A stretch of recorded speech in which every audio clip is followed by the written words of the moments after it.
Akhirnya Nabi Musa punya pengaruh besar di kalangan punggawa Fir'aun. Karena ketika debat terbuka itu punggawanya dengar. Akhirnya mereka iman sama Nabi Musa. Ini disebut wa qala rajulun mu'minun min ali fir'auna yaktumu imana. Banyak yang diam-diam ini iman karena logika Fir'aun jadi Tuhan itu enggak masuk akal. Yang benar adalah Tuhannya Nabi Musa. Nah, orang-orang ini itu ya dibilang enggak loyal ya pokoknya dia iman. Dan dia juga yang ikut rapat. Besok Musa tangkap. Karena mereka sudah iman sama Musa, terus sebelum eksekusi itu datang, ini datang ke Musa. Tadi malam saya ikut rapat, keputusannya Anda ditangkap mau dibunuh, jangan lari saja dulu kan. Jadi kan nggak bisa disebut pengkhianatan, kan ini orang baik.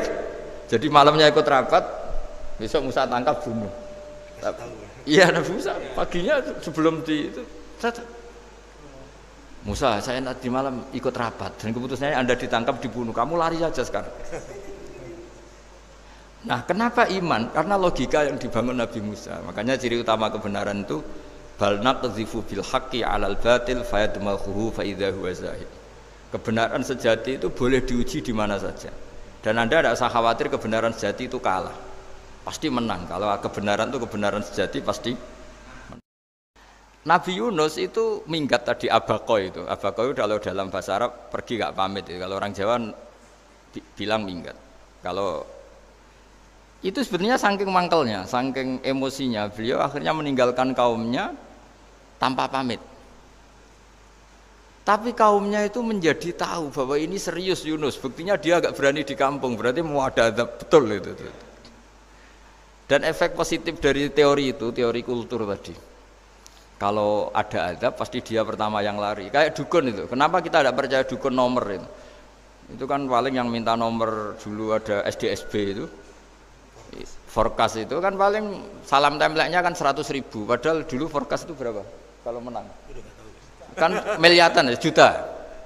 Itu untuk kultur kita agak percaya dukun kan ngapain ngumpulin uang 100.000, kalau dia tahu nomornya kan mendingan tombok sendiri gitu. Itu kan jadi orang itu mesti punya teori umum untuk membenarkan sesuatu atau membohongkan itu. Akhirnya umatnya Nabi Yunus itu iman. Iman itu artinya percaya kalau ini tidak main-main. Buktinya Nabi Yunus gak berani di situ. Akhirnya mereka tobat. Saat itu juga mereka wiridan di lapangan. Terus semua kesalahannya diselesaikan.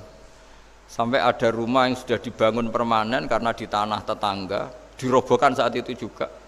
Bahkan ada batu yang dulu nyuri, 1-2 batu yang dulu hasil nyuri, saat itu juga dirobohkan, dikembalikan sama yang punya. Hari itu semua kedoliman diselesaikan. Ini penting saya utarakan, jadi tobat itu tidak hanya istighfar. Kalau istighfar ribet, tobatnya orang punya utang terus istighfar gitu kan ribet. Kan ribet itu. Ada punya utang terus minta maaf itu kan ribet itu. Harus diselesaikan itu. Tobat. Tobat diterima sama Allah. Batas akhir finish dari harusnya ada adab, misalnya Senin, Selasa, Rebu, harusnya Rebu itu sudah kena adab, ternyata Rebu itu tidak kena adab. Nabi Yunus sebetulnya juga penasaran kampungnya itu kena adab tidak, dilihat dari jauh ternyata tidak, tambah kecewa dia. Gitu. Wah, ini saya kalau pulang pasti dibunuh karena saya dianggap pembohong. Di masyarakat situ ada aturan siapa yang bohong dibunuh, padahal Nabi Yunus ngumumkan nanti Rebu ada azab, kira-kira gitulah. Ternyata Rebu itu tidak ada azab, makanya dia sudah di batas kampung kembali minggat lagi, karena nanti pulang pasti dibunuh karena dia dianggap bohong. Ya akhirnya masyhur itu, terus dia ikut nelayan sekenanya, yang penting lari dari kampung, ikut nelayan sekenanya. Zaman itu, ini saya ulang lagi, zaman itu. Nanti ini efeknya nanti ke tauhid. Zaman itu para nelayan tuh kayak sepakat. Kalau ada kapal atau perahu kok mau tenggelam, itu pasti ada yang minggat. Artinya minggat itu pergi tidak terhormat itu. Terus fasahama fakana minal mudkhadin. Nah, dulu itu orang sudah punya peradaban. Ini cerita kultur, sudah punya peradaban. Punya peradaban. Ya sekarang gini, kalau nyemplungkan salah satu kan tidak adil diundi. Ternyata yang keluar dia Nabi Yunus. Terus mereka tahu ini orang nggak pantas dikorbankan karena Nabi di mana-mana itu ganteng. Memang Allah itu punya sunnah itu unik. Nabi itu harus paling ganteng di kampungnya, nasabnya juga harus paling baik, kabar-kabarnya juga istrinya harus paling cantik. Itu memang aturannya gitu. Nggak tahu saya. Dulu saya juga janggal. Kenapa Nabi aturannya harus gitu? Tak angen-angen di pemimpin elek isin itu. Maksudnya misalnya pemimpin dia pasak keriting itu kan piye gitu rasanya itu. Jadi Nabi itu pasti itu paling ganteng di kampungnya, terus dari nasab ya terbaik, terus rata-rata istrinya itu ya selain solihah itu ya paling cantik. Karena ya dibully kan, sawar tidak jadi Nabi, bojone elek kan ya ribet kalau misalnya ada yang bully gitu kan juga ribet. Singkat cerita terus dia akhirnya ditenggelamkan, dibuang karena beliau seorang nabi. Faltaqamahul khut, beliau ditelan ya. Iltiqam itu tidak digigit, ditelan ya. Karena ditelan beliau tidak ngalami dikunyah, ditelan. Iltiqam itu ditelan karena beliau seorang nabi. Di dalam batnil khut itu di perut itu dia wiridan, dan barokahnya wiridan itu perut ikan ini menjadi masjid. Dia nyaman di situ, nyaman karena terus ngalami karomah lah. Andekan wali itu ngalamin karomah. Nah, kesimpulan dari cerita ini itu apa? Masyarakat itu akan selalu dengan kulturnya sendiri. Para nabi juga punya kultur sendiri. Dan Allah yang ngelola itu semua. Saya ulang lagi, Allah yang ngelola itu semua. Makanya terus dua kultur ini kalau Allah menghendaki itu gampang sekali. Akhirnya yang terjadi apa? Nabi Yunus jadi kasih sanksi Allah karena pergi tidak pamit. Masyarakatnya justru enggak karena tobat. Dan tobatnya masyarakatnya ini karena kekeliruan Nabi Yunus. Keliru dengan makna bukan dosa. Andaikan Nabi Yunus saat itu kok di rumah ingin menyaksikan azab, itu masyarakat mesti gak percaya kan ada azab. Mau ada azab kok dia di rumah gitu. Jadi unik, Allah cara ngelola masyarakat itu unik. Nah, dari keunikan cara Allah ini kemudian lahirlah ilmu yang bernama ilmu tauhid, ilmu tawakal, ilmu pasrah nang pangeran itu. Karena kemarin pas Pak Yusuf sama Bu Sulis sowan saya itu tak beri cerita, agama itu milik Allah. Sehingga teori yang dikatakan manusia itu ya teori saja, tetap semua itu di tangan Allah. Ya saya saat itu cerita, misalnya saya ditanya, ini besi, materi besi dengan kaca itu kuat mana? Mesti kita menjawab kuat besi. Tapi saya yang mengendalikan besi dan kaca. Ternyata saya punya merencanakan menghancurkan besi, menetapkan kaca ini tak simpan, akhirnya puluhan tahun. Yang ini saya rencanakan saya hancurkan itu. Andai kan si yang menjawab tadi tahu rencana saya, mesti kuat bilang kuat kaca. Gitu. Makanya contoh paling gampang tadi. Dinosaurus itu hewan paling kuat malah musnah itu. Pitik yang nggak kuat sampai sekarang. Karena Allah bikin dinosaurus itu punya rencana dihancurkan itu. Sementara ayam enggak lah, gue rame-rame dunia gitu. Sehingga ya sudah. Nah, agama itu seperti itu. Agama itu sesuai rencana Tuhan. Sehingga ini cerita Nabi.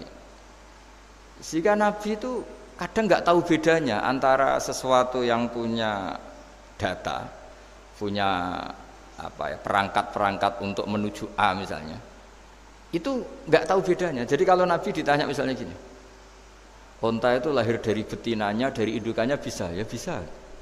Lahir dari batu, jawabnya ya bisa. Kalau dia seorang Nabi pasti jawab bisa. Kalau Nabi loh ya, bukan direktur mandiri, Nabi, itu pasti jawabnya bisa. Jadi kalau Nabi ditanya, mata air itu keluar dari bumi kedalaman 7 meter, bisa. Keluar dari sini, dari meja, jawabannya ya bisa. Karena Nabi itu saking dekatnya Allah, tahu betul bahwa perangkat di dunia ini tidak bisa mendikte Allah. Semua itu kehendak Allah. Logika yang terbangun Nabi itu sebenarnya gampang ya. Kalau kita teliti itu, makanya gampang itu sesuatu yang benar itu pasti bisa dijelaskan secara gampang. Nah ini ngaji tauhid biar tidak terlalu berteori terus. Karena kalau saya cerita uang pinter jenengan. Dan saya tidak ingin pinter tentang uang. Tak beri contoh. Tidak ini supaya nanti kalau sampean suatu saat meninggal ketemu mungkar nakir itu tahu cara menghadapi. Nanti tak warai tekniknya itu. Tak warai tekniknya itu. Bocorannya tadi. Makanya ada cerita agama ini baik sekali. Orang bocorkan ujian nasional itu kriminal, bisa ditangkap Pak Rosidi itu. Tapi agama ini pertanyaan mungkar nakir dibocorkan semua kiai, itu nggak ditangkap sama mungkar nakir.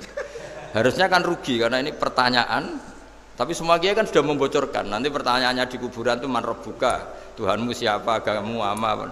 Itu kan sudah dibocorkan, tapi itu nggak dianggap kriminal. Sementara kita sekolah SD, sekolah SMP bocorkan soal itu dianggap kriminal. Padahal kalau harusnya boleh. Maksudnya kalau menuruti teori itu harusnya boleh kan. Wong pertanyaan mungkar nakir saja dibocorkan kan. Ada dasarnya kan? Ya tapi kan tidak ada itu. Harusnya boleh. Tapi kan terus jadi nggak ujian kalau dibocorkan itu. Artinya agama ini begitu baik. Pertanyaan yang taruhannya surga neraka saja dibocorkan. Kurang apanya baiknya agama ini? Pertanyaan sepenting itu dibocorkan. Dan kiai-kiai nggak ditangkap sama mungkar nakir ya ada itu. Saya ulang lagi ya supaya kita ingat fitrah salimah. Soal Anda modern monggo lah, tapi saya sebagai kiai akan ngajari kalian tentang fitrah salimah. Jadi kalau kamu itu benar-benar beragama, ini misalnya kertas, ini lempengan baja. Kalau kamu beragama kalau ditanya kuat mana, ya terserah jenengan. Karena bisa saja kertas ini aku punya niat tak simpan di arsip nasional. Baja ini tak niatkan, tak luluhkan, tak hancurkan. Sehingga kalau kita ngomong ya secara materi harus ditambahi, secara materi kuat baja ya Allah. Tapi secara substansi jenengan ya terserah jenengan monggo. Nah, di sini yang mulai orang lupa itu karena selalu menjawab pasti kuat baja. Kata pasti ini yang akhirnya orang menghilangkan teori beragama. Berdasar logika. Nah, akhirnya para nabi, para wali itu ditanya. Saya punya kitab karangannya Abdul Hamid, orang alim. Kitab itu dulu saya ngaji lama sekali, sampai sekarang saya pelajarin. Manusia itu dijebak hukum adat, padahal adat itu ya tidak terlibat. Misalnya kalau ada telur jadi ayam, normal gitu. Ya tadi, indukan unta melahirkan unta normal itu, indukan sapi melahirkan sapi normal. Tapi kalau para nabi itu bilang ya nggak normal. Nggak normal artinya tetap ada kekuatan Tuhan. Indukan unta tahu apa tentang unta? Dia punya kekuatan apa? Bisa melahirkan unta, bisa menciptakan unta di perutnya, bisa ada jantungnya, ada paru-parunya, ada ususnya. Dia bisa apa? Di situ ada tangan Tuhan itu. Karena para nabi cara berpikir gitu, melihat tembok ya sama. Tembok sama indukan unta itu sama-sama mungkin mengeluarkan unta. Sehingga ketika Nabi Soleh ditanya, bukti apa kekuasaan Tuhanmu? Apa bisa mengeluarkan unta dari batu besar ini? Jawabannya Nabi Soleh ya bisa, bisa. Dan mukjizatnya Nabi Soleh masyhur itu keluarlah unta dari batu. Karena secara teori ya tadi, coba unta indukan itu apa seorang profesor, apa seorang ilmuwan sehingga bisa menciptakan anaknya itu. Apa dia terlibat dalam menciptakan jantungnya, paru-parunya, ususnya? Kan enggak juga. Telur bisa apa coba? Gobloknya bukan main telur itu kan. Tapi bisa mengeluarkan ayam, dia bisa apa? Nah, para nabi, para wali itu tahu semuanya itu kekuasaannya Allah. Nah, kalau karena kekuasaan Allah bedanya apa dengan tembok? Makanya Nabi Muhammad ketika di padang pasir semua sahabat bingung nggak ada air, ya Nabi santai aja. Ini gimana Nabi nggak ada air, nanti orang mati kehausan. Nabi ya santai aja. Kamu ingin air katanya? Iya. Nabi nunjuk apa itu ya sudah terus ada air. Ada yang keluar dari jemarinya, ada karena Nabi itu nggak tahu bedanya antara ini mungkin dan tidak mungkin, tuh nggak tahunya itu ya semuanya itu Allah. Kalau kamu kan nggak, wah daerah gini nggak mungkin ada air. Ini kan padang pasir. Air itu biasanya di daerah hutan gini malah berteori macam-macam. Seakan-akan tidak ada Tuhan. Jadi kalau orang nggak bakat wali pasti berpikirnya gitu. Makanya nggak wali-wali itu memang nggak bakat karena itu kan artinya menafikan kekuasaannya Allah kan. Seakan-akan Allah tidak mampu bikin air di situ. Tapi kalau Nabi santai aja. Makanya Nabi Ibrahim ketika mau dibakar ya santai aja. Menurut beliau api bisa apa? Jadi itu meskipun hukum adat itu ya selalu berjalan. Normalnya api ya membakar, di padang pasir normalnya ya nggak ada air, normalnya batu ya nggak mengeluarkan onta. Tapi kamu jangan terjebak oleh keseharian yang Anda lihat. Tetap di balik itu ada kekuasaannya Allah Subhanahu wa Ta'ala. Nah ini yang namanya iman. Dengan iman seperti itu nanti ketika kita mati itu ya santai saja. Ketika kita hidup ya tidak tahu oksigen itu apa masuk ke tubuh kita sistemnya kayak apa, jantung kita ada ikut bikin, paru-paru kita. Artinya zaman kita hidup pun sebenarnya kita tidak bisa ngelola kehidupan itu, tidak bisa. Nah kalau sama nggak bisa, nanti setelah mati juga tidak bisa. Ya sudah, ketika kita hidup yang ngelola juga Allah, ketika mati juga yang ngelola. Bedanya apa? Nah, ini di sini terus kita dilatih inna sholati wa nusuki wa mahyaya wa mamati lillahi rabbil alamin. Tapi kenapa kita ragu terhadap kehidupan setelah kematian? Karena ketika kita hidup seakan-akan kita tahu cara hidup. Makanya Allah itu tersinggung betul ketika ada orang merasa bisa ngelola cara hidupnya.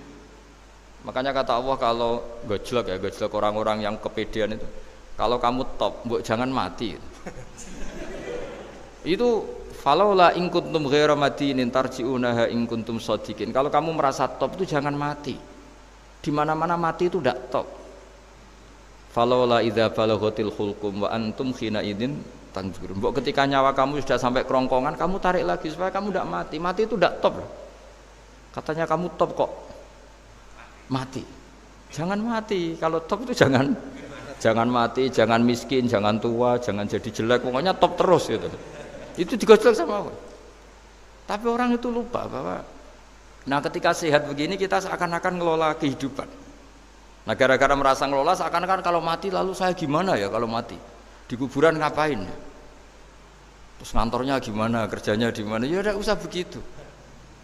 Nah ini di sini pentingnya tauhid. Orang dilatih berpikir al-khalqul awal. Afa'ayina bil khalqil awal. Kalau dalam bahasa Yasin disebut kul yuhyihal ladzi ansha'aha awwala marrah. Jadi agama itu orang dilatih membayangkan pertama hubungan kita dengan Allah. Misalnya manusia pertama itu siapa? Adam. Adam bisa berpikir, bisa berlogika, bisa jalan-jalan, bisa macam-macam. Tapi andaikan Anda jadi Nabi Adam, mesti melihat kekuasaannya Allah itu begitu nyata. Karena saya materinya dari tanah, ternyata saya bisa berpikir. Betapa kudrohnya Allah, kekuasaan Allah tanah yang benda mati bisa berpikir. Sekarang jadi saya. Sehingga ketemu kira-kira Nabi Adam kalau ketemu tanah itu ya kalau mau maksiat, wah ini tanah ini pasti komplain. Nah di sini pentingnya beragama. Sehingga ketika Rasulullah ngendikan jika kamu memperbanyak sholat maka tanah-tanah ini bersaksi terhadap sholat kamu. Jika kamu maksiat juga tanah-tanah ini menjadi saksi pemberat. Itu kamu tidak jagal sama sekali karena manusia pertama yang bernama Adam yang bisa berpikir itu materinya dari tanah. Jika kita tidak janggal ketika tanah disetatuskan bisa bersaksi. Tapi setelah kamu berpikir tanah itu bisa dicangkul, bisa dijadikan berhala, dijadikan kendi, dijadikan macam. Seakan-akan tanah itu ya benda yang tidak penting. Tapi Nabi itu beda dengan kalian. Nabi tahu betul tanah ini makhluk Allah yang bisa berpikir. Sehingga Nabi yang ngendikan kalau kamu sholat sunat atau beribadah sebaiknya jangan di tempat yang sama biar yang menyaksikan kamu sholat itu banyak. Kita mungkin kan masa bumi bisa bersaksi, tapi andaikan Anda Nabi Adam itu tidak akan janggal seperti itu karena dia tahu materinya dari tanah dan ternyata jadi mata yang bisa melihat, jadi telinga yang bisa mendengar. Makanya Allah selalu mengingatkan ingatlah al-khalqil awal, afayina bil khalqil awal. Karena khalqil awal ini yang menjadikan apa? Fitrah beragama yang baik. Sehingga ketika orang Yahudi bilang nggak mungkin Nabi Isa itu nggak anak zina, wong ibu kok tanpa bapak, anak kok hanya ada ibu tanpa bapak. Allah cara menjawab, inna masalah Isa intawoy kamasali Adam. Jika kamu protes ada Isa karena tanpa bapak, ya protes dengan Nabi Adam, tanpa ibu tanpa bapak. Nah ini diingatkan al-khalqil awal. Makanya Yasin bilang, kul yuhyihal ladzi ansha'aha awwala marrah. Awal marrah itu kamu harus berpikir ketika hubungan kamu sendiri dengan Allah zaman sebelum ada semua. Jadi misalnya alam raya ini, bumi sebesar ini masa suatu saat terus hilang, hancur, nggak berbekas. Ingat saja, bumi ini mulai dulu ya nggak ada. Diadakan oleh kekuatan besar yang super ada, yaitu Allah Subhanahu wa taala. Nah, di sini kenapa faham-faham ateis itu hilang di dunia. Meskipun ada itu karena saking mungkin kurang peradaban. Makanya guru-guru kita mulai zaman Nabi Adam sampai sekarang itu cara berpikir sederhana. Bumi ini kadung ada. Di mana-mana sesuatu yang ada pasti disebabkan yang lebih ada. Kan nggak mungkin bumi yang ada kemudian penciptanya itu udah ada. Itu kan ngajak goblok bareng gitu kira-kira gitu. Sesuatu yang ada disebabkan oleh sesuatu yang tiada. Maka guru-guru kita ngajari pertama sifat Allah itu wujud. Karena ini wujud super atau kausa prima, terus kiai bilang wajibil wujud. Wajibil wujud terjemahan bebasnya ya wujud super. Karena wujudnya Allah itu yang mempengaruhi ya semua alam raya ini, dia harus di depan. Masa yang menciptakan di belakang? Makanya terus disifati qadim. Qadim itu harus lebih dulu atau awal. Nah, makanya ketika Fir'aun ngaku Tuhan itu cara membatalkan Nabi Musa itu sederhana. Kalau kamu Tuhan berarti babah kamu nggak ada Tuhan karena Tuhannya terlambat datang. Nah, itu langsung. Oh iya ya kalau ya kan berarti babahnya dia tanpa Tuhan kan Tuhannya baru kemarin. Aktenya baru diurus itu aktenya baru diurus itu Tuhannya. Makanya Fir'aun itu akhirnya Nabi Musa punya pengaruh besar di kalangan punggawa Fir'aun. Karena ketika debat terbuka itu punggawanya dengar. Akhirnya mereka iman sama Nabi Musa. Ini disebut wa qala rajulun mu'minun min ali fir'auna yaktumu imana. Banyak yang diam-diam ini iman karena logika Fir'aun jadi Tuhan itu nggak masuk akal. Yang benar adalah Tuhannya Nabi Musa. Nah orang-orang ini itu ya dibilang nggak loyal ya pokoknya dia iman. Dan dia juga yang ikut rapat, besok Musa tangkap. Karena mereka sudah iman sama Musa, terus sebelum eksekusi itu datang, ini datang ke Musa. Tadi malam saya ikut rapat, keputusannya Anda ditangkap mau dibunuh, jangan lari saja dulu kan. Jadi kan nggak bisa disebut pengkhianatan, kan ini orang baik. Jadi malamnya ikut rapat, besok Musa tangkap bunuh. Iya Nabi Musa, paginya sebelum di itu,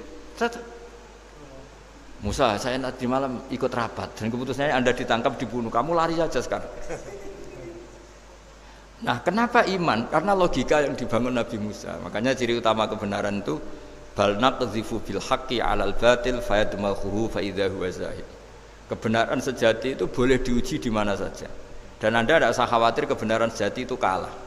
Pasti menang. Kalau kebenaran itu kebenaran sejati pasti menang. Ya, di sini terus ada ulama-ulama kayak banyak lah termasuk di Indonesia kayak Pak Quraisy Shihab kayak yang nyaman saja anak-anaknya di luar negeri karena merasa kebenaran sejati itu tidak akan kalah. Sehingga ketika ada negara yang begitu maju, saya pernah ditanya sama orang yang kuliah di Inggris, di Swiss, Gus, saya ini kan orang Indonesia tapi pengagum negara Swiss, Swedia, negara di sana itu makmur, terus tertib. Bagaimana saya tetap mencintai Islam yang secara lahir itu kadang-kadang beberapa negara Islam itu kacau. Ada seorang mahasiswa tanya gitu.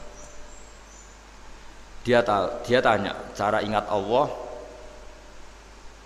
ya membela Islam kira-kira gitu. Terus saya tak kasih tahu dia. Ketika Anda muji negara-negara itu makmur, sejahtera, itu sebetulnya tetap utang jasa terbesar itu sama Tuhan. Pejabat bisa apa ketika Allah misalnya nggak bikin air? Negara bisa apa misalnya ketika Allah itu nggak bikin oksigen? Tetap semua ketertiban itu karena kehendak Allah. Berarti utang jasa kamu di negara manapun tetap sama Allah, bukan pada yang lain. Bahwa ada hukum sosial manusia, oke lah, kedua, ketiga, dia harus terima. Hanya dia sadar. Nah masalahnya kita ketika di negara yang makmur gitu, pikiran kita presidennya hebat, menterinya hebat, tata sosialnya hebat. Oke, nggak apa-apa, muji manusia itu nggak apa-apa. Tapi tetap itu semua di bawah muji Allah Subhanahu wa Ta'ala. Ada air begini ciptaan Allah, ada oksigen sehat ciptaannya Allah. Sehingga muji pertama itu kepada apa artinya kehebatan manusia ketika ada gempa besar, ada likuifaksi, ada macam-macam. Nah maksud saya ngaji di sini ingat Allah itu dengan cara seperti itu. Sehingga ketika kita hidup di negara manapun ya utang jasa pertama pikiran kita sama Allah Subhanahu wa Ta'ala. Tapi kalau enggak, kamu terjebak hukum adat tadi. Di mana-mana ayam itu yang mengeluarkan telur, telur mengeluarkan ayam, nggak bisa bantu batu ini mengeluarkan ayam. Keliru kamu. Ketika ayam mengeluarkan telur, memangnya ayam itu bisa? Apa dia berpikir sekolah dulu gimana ya cara punya telur? Kan ya tidak juga. Tidak bergerak juga. Apa ketika mata kamu bisa melihat terus kamu merencanakan gimana ya mata supaya bisa melihat? Ya tahu-tahu sudah melihat. Nah, di sini disebut afa'ayina bil khalqil awwal ansa'aha awwalan marrah wa huwa alladzi yabda'ul khalqa tsumma yu'iduhu wa huwa ahwanu alaih. Allah selalu mengingatkan, nah iman yang baik itu iman yang seperti saya utarakan tadi. Kamu ingat kekuasaan Allah ketika belum ada apa-apa. Kalau belum ada apa-apa ya Allah bikin manusia itu dari tanah, bikin ayam ya dari tanah, bikin sapi ya dari tanah, bahkan semuanya dari ketiadaan. Nah dengan iman seperti itu nanti kalau kamu ngaji hadis, Nabi bisa mengeluarkan air dari apa? Dari jemarinya. Terus Nabi Ibrahim dibakar gak apa-apa. Nabi Soleh bisa mengeluarkan unta dari batu besar. Nabi Musa bisa menyibak laut hanya dengan tongkatnya. Itu semuanya kamu tidak jangka. Karena tadi ingat bahwa kekuasaan Allah itu tidak terbatas. Itu cara iman yang benar. Sehingga nanti ketika kita mati juga gitu.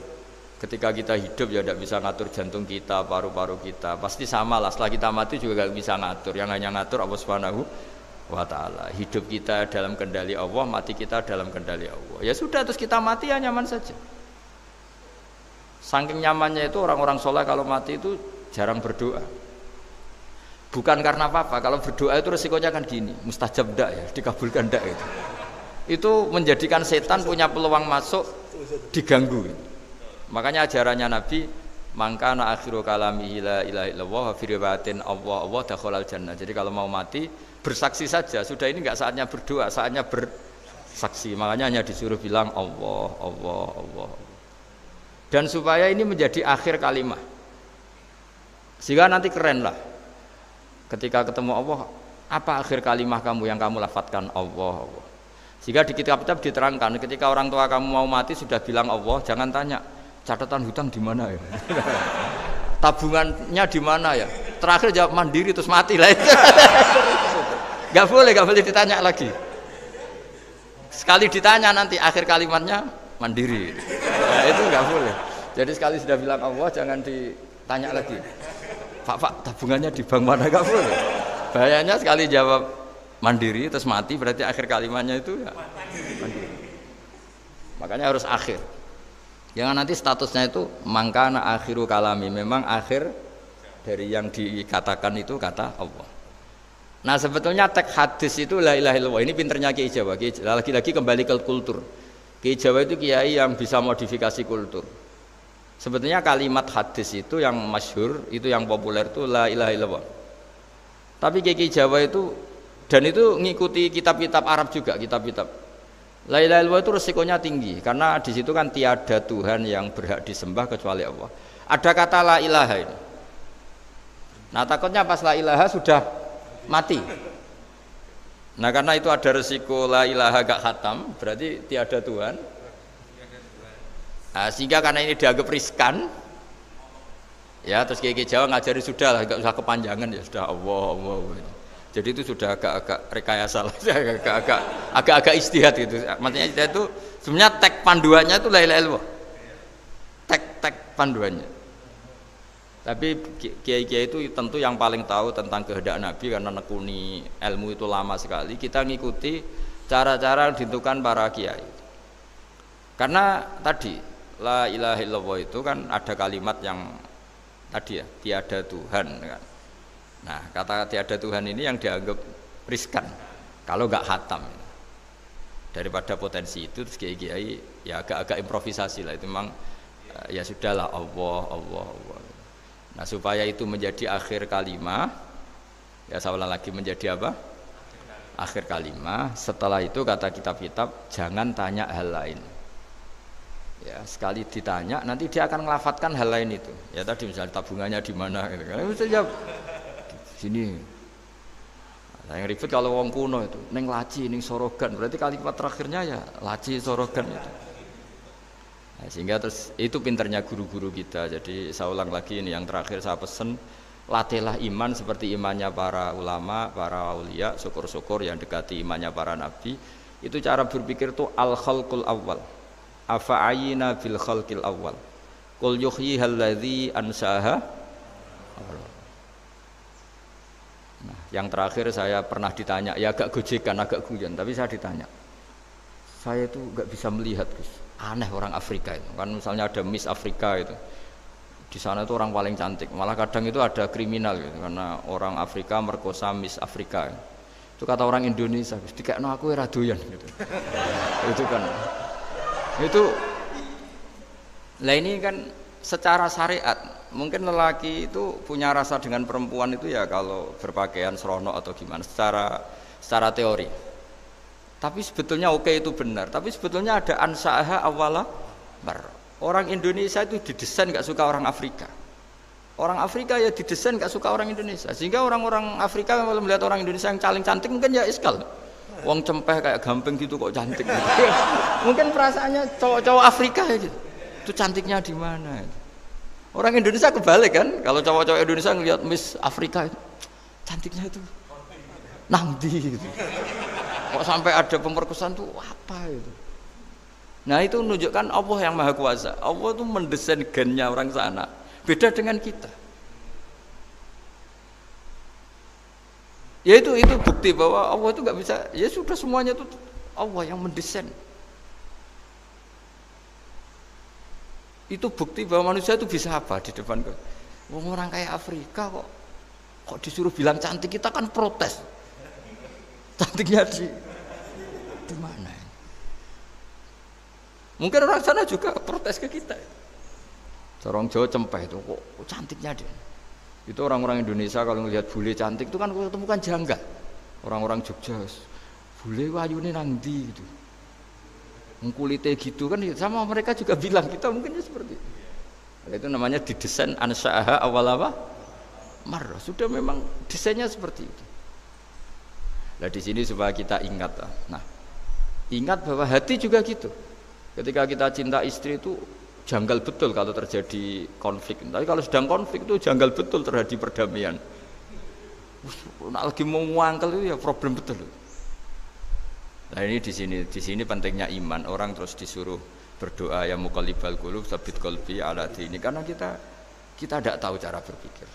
Ada perempuan cantik sering merengut, pecintanya ya banyak, dianggap pemikir serius.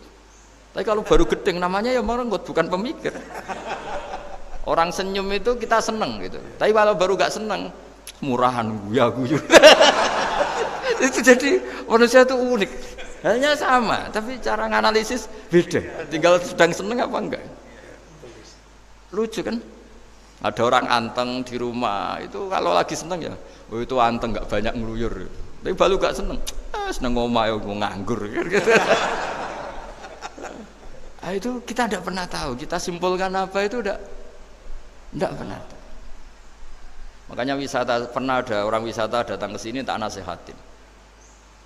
Orang wisata itu kan senang di kampung-kampung yang terbelakang gitu, melihat orang manusia pohon, melihat apa. Terus saya bilang, itu kan kasihan kan, masa manusia jadi objek. Bahkan bayangannya ya kalau mereka jadi modern jadi gak menarik kan.